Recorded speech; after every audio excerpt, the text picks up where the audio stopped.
আমি ভাত কাপড় দেব, মানে আমি শাশুড়ি মাকে ভাত কাপড় দেব? ওরে বাবা, এরকম ঘটনা তো জীবনে কোনোদিন শুনিনি। এরকম ঘটনা পৃথিবীতে প্রথমবার ঘটতে চলেছে। তা পৃথিবীতে প্রথম ঘটনা তো অনেক কিছুই ঘটে। মানে ধরো মহিলা ডাক্তার হলো প্রথমবার, মহিলা প্রধানমন্ত্রী হলেন প্রথমবার, মহিলারা রকেটে চড়ে চাঁদে গেল প্রথমবার। কত কী তো করছে, খেলাধুলো করছে, দেশ চালাচ্ছে, সবই তো প্রথমবারই ঘটে। কেউ না কেউ প্রথমবার করে। তা তুমি না হয় এই কাজটি প্রথমবার করবে, তাই না? মানে দেখো, তুমি যদি আমাদের এই সংসারের ভরণ পোষণের ভার নাও, তাহলে আমরা না প্রতি রোববার মাংস খেতে পারবো। মানে আমরা এখন তো প্রতি রোববার মাংস খেতে পারি না, তখন পারবো হয়তো। তারপর ধরো এই যে পুজো পার্বণগুলো হয় না, তখন গাওয়া ঘিয়ে লুচি ভাজবো, লুচি আলুর দম আমরা পরিবারের সবাই মিলে খাবো। সে তো তোমারই জন্য হবে, তাই না?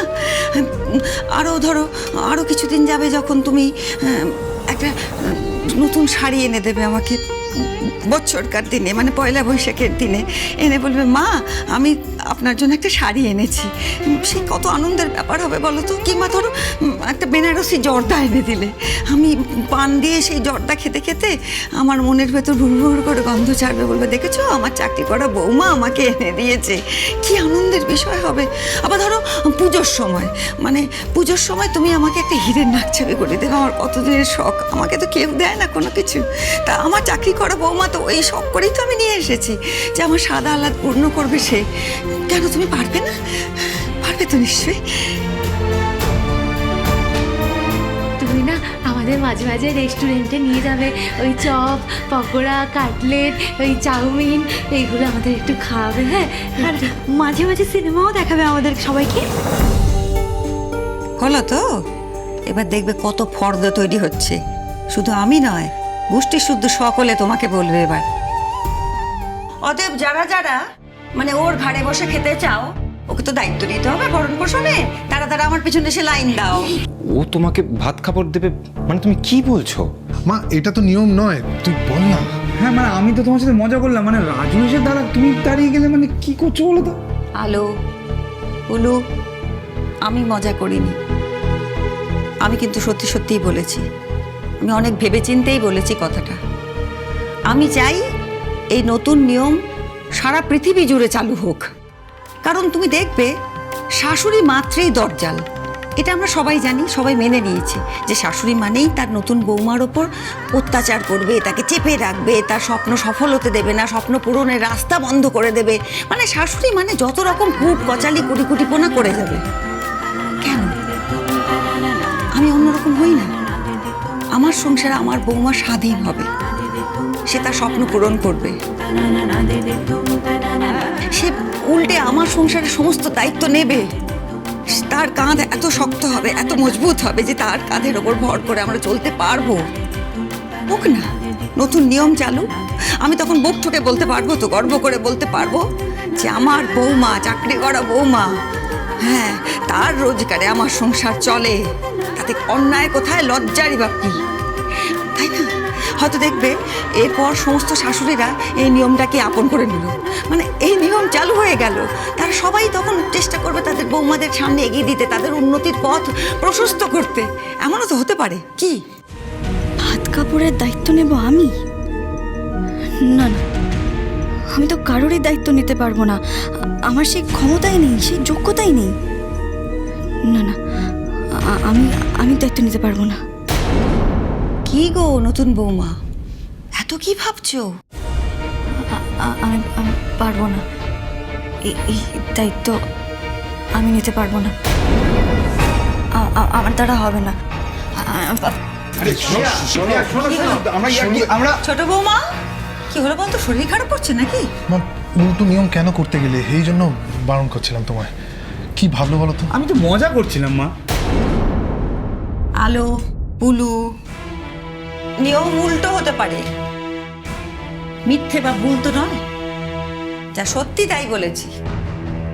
আমার ছোট বৌমা যখন চাকরি করে, তখন সেই সংসারের ভরণ পোষণের দায়িত্ব নেবে, এতে অসুবিধা কোথায়? আর তোমরা আমার 3 ছেলে যখন অপদার্থ, তখন ভরণ পোষণের দায়িত্ব প্রথা ভেঙে আমার বৌমাই নিক, হোক নতুন নিয়ম।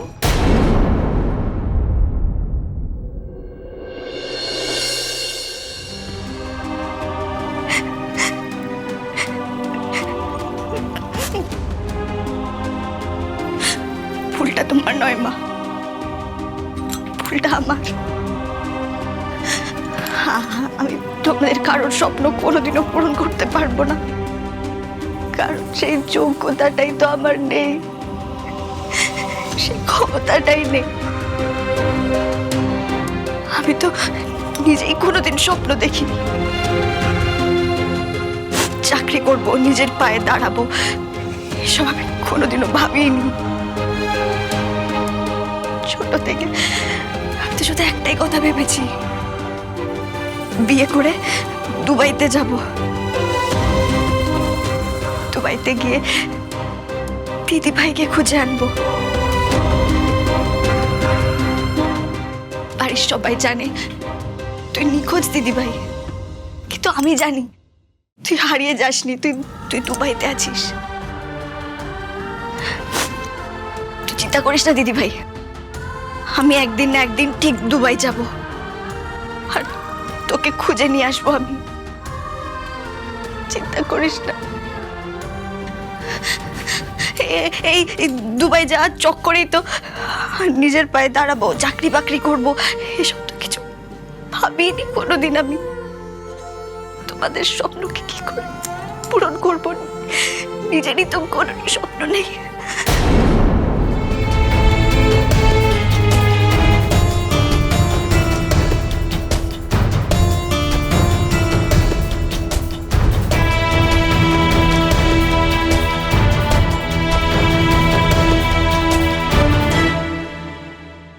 আদরের বনু, আমি চললাম রে, আর আমি এই দেশে থাকবো না। আমি দুবাইতে একটা ভালো কাজ পেয়েছি। তুই আমাকে কথা দে, তুই এটা কাউকে বলবি না, কাউকে বলবি না যে আমি দুবাইতে চলে গেছি।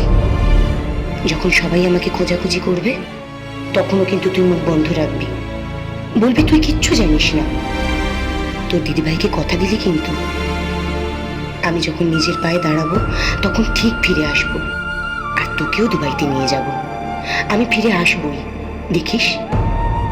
তুই কিন্তু ভালো করে পড়াশোনা করে নিজের পায়ে দাঁড়াবি, কেমন?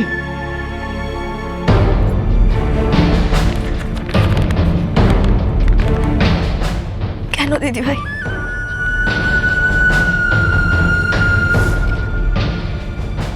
কেন চলে গেলি তুই? কেন আর ফিরে এলি না?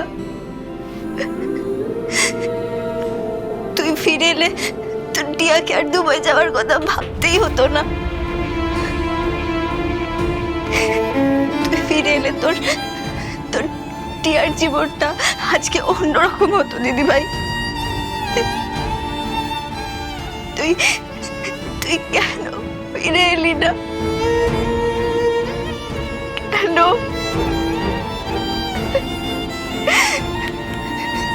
ফিরে এলি না?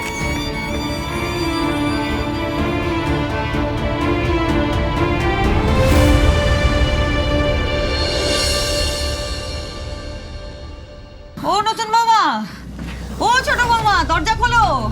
এই দরজা আটকে রেখে দিয়েছে কেন? কি গো, দরজা খোলো, অমন করছো কেন? কি রে, বল কিছু তোরা। ও টিয়া, দরজা খোলো না টিয়া। টিয়া, টিয়া দরজা খোলো। কি কাণ্ড বলতো, কি হলো কি? দরজা খোলো, এই বলো না একটু, বলো। ও টিয়া, টিয়া টিয়া গো, তুমি দরজাটা একটু খোলো না। দেখো আমরা সবাই দাঁড়িয়ে আছি, একটু দরজাটা খোলো। আমি বলছি আমার জন্য হলো বোধ, আমি মায়ের সাথে ইয়ার্কি মারতে গেলাম। এই যে বন্টি, আরে দরজাটা খোলো না, আরে ভুল হয়ে গেছে। খোলো না। Oh, my